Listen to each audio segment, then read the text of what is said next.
Now, what are the different types of training methods available for a HRD team? Training room instructions. This is a typical training room wherein you have employees and you have defined and designed a training course where you can carry out the course. There is first method, lectures or taught classes, wherein you have designed lecture type of training method. You have a group of people on a particular topic, you have a specialist who can give a lecture on that particular topic. Then you move on to the case study or role play and simulation types, where in case study a particular incident is given and people are asked to identify the different elements and the strategies involved so that they understand and bring out a holistic approach to the whole problem. Role play, wherein individuals are given different roles in an actual situation and they are asked to come out with their suggestions and what would their behavior be at the point in time in a particular role play. Simulation, this can be done where there are costly equipments involved, you cannot take any chances, you simulate a particular situation and trainees can identify with the actual work performance through the simulation exercise. Now, open or distance learning, that's another method. Discovery learning, program learning, visits and tours. Visits and tours are something where you can visit a place of particular significance which has a significant impact on your job performance. Let's say a visit to a particular research laboratory for trainees to have a better understanding of their job performance, and tours to particular, say, supplier organizations wherein you understand how suppliers manage operations and what is that you need to put in to have the maximum output from your suppliers. Outdoor training, to develop managerial and leadership qualities and to build interpersonal skills and those team building skills, you need to have these kind of outdoor activities. This is a very common form of training method which is adopted in different organizations. And computer based training, wherein you have packages installed in computers through internet or intranet. You have your new recruits going through training programs with the help of your computer based training. Moving on to e-learning, an exciting concept which is adopted widely across the world now and is catching up very fast. E-learning is that is delivered, enabled or mediated by electronic technology for the explicit purpose of training in organizations.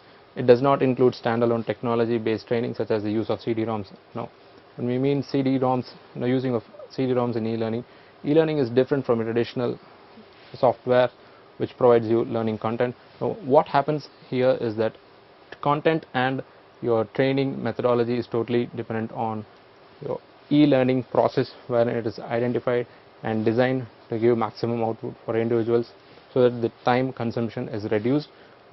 Different facilities are not required for you, wherein the individual can himself access the training material and complete courses. Software packages are available, off-the-shelf packages are available for you to incorporate e-learning. E-moderators are available, wherein subject matter experts are available to give you suggestions and clarify doubts when it comes to a particular course content. So moving on. Now, how do you evaluate the learning events? What is the purpose of evaluation? To determine the effectiveness of training, what was the overall effectiveness of the training methods and the programs which were given out for the employees, to help improve the design of training. Now, evaluation will definitely help you to improve the design of the training programs, to support accountability, because money, time and effort is involved.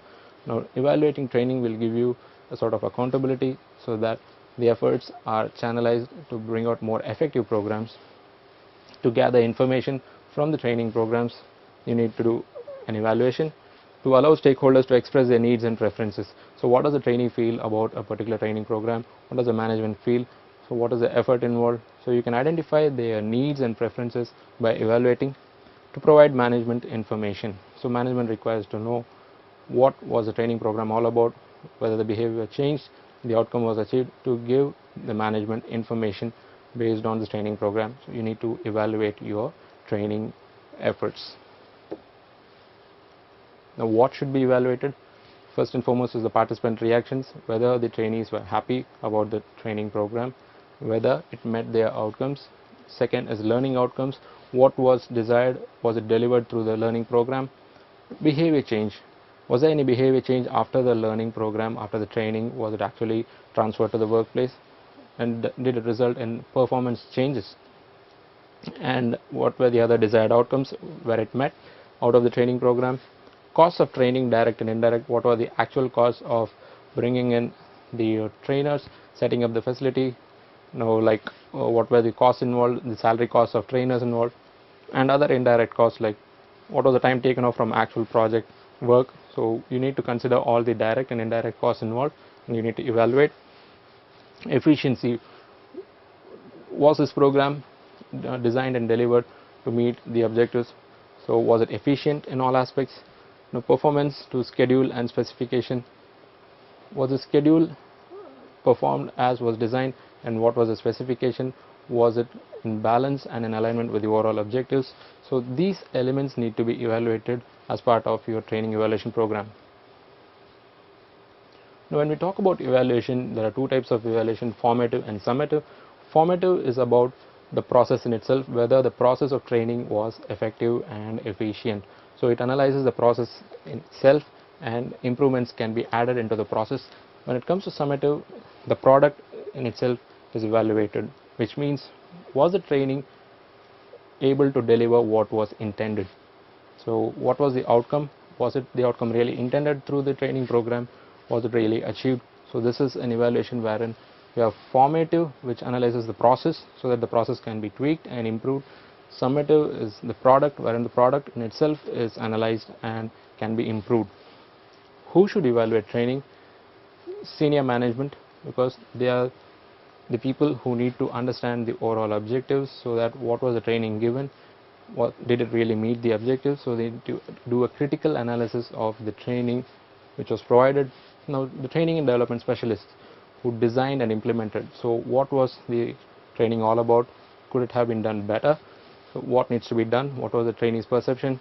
Now coming to the trainees, they are the people who benefit from the training, and they have to transfer what was learned to the actual work atmosphere. So what did they feel about the training? Trainees, line managers, who will definitely take a hit if the trainees did not perform well. So was there a positive response or a negative response? Did the transfer of learning happen in a quick time after the training, or does it take a long time after training? You need to take their feedback. External training providers, we need to take and evaluate external training providers also, because they are the ones who design content in certain cases and provide you training. To maintain a healthy client relationship, you need to analyze and bring this feedback inside your training development programs. Now when you are talking about evaluation, Kirkpatrick's model is one of the famous evaluation models widely accepted across the world, which analyzes the trainee's reaction. What was the initial reaction? What did the trainee feel about the whole training program? What was the learning? What was the particular outcome which was desired, and did the trainees manage to learn those outcomes? Behavior, did this transform into workplace behavior on the positive or the negative side? Was the transfer of learning better before the training program, or is it better after the training program? So does this have a direct link with the training program? And what were the results? What were the training results which were designed through this program, and was it actually achieved? Did the organization achieve those results in what was in the mind? Is it through customer satisfaction or increased productivity? Were the results achieved? This is a widely accepted model in terms of 4 steps, wherein you analyze the reaction, then the learning, the behavior, and the results.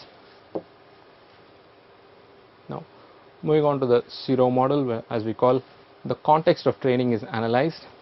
What is the input that you are going to provide as part of the training? What was the reaction of the people involved, the trainees, the different levels who were part of the training process, and what was the outcome or the desired behavior? This is another approach to evaluation. Now finally, having designed your training programs and implementing those training programs, how do you evaluate? What are the different evaluation approaches? We move on to the ROI model, or return on investment model. Return on investment is a measure of the monetary benefits obtained by an organization over a specified time period in return for a given investment in a training program. So an organization has to look into the effectiveness of a training endeavor by analyzing what was the cost involved, what was the time involved, and what was the effort, and was it in sync with the overall objectives of the organization, and what was the investment level, because this identifies for future investments whether you need to tweak those training programs to meet your requirements, or how do you go about setting other training programs to survive in the business. So training and development is an all important aspect of HRM because it's a very exciting concept, and more training technologies through e-learning is emerging.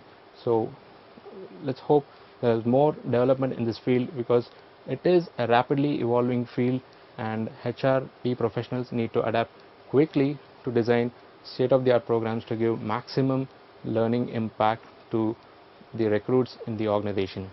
Thank you.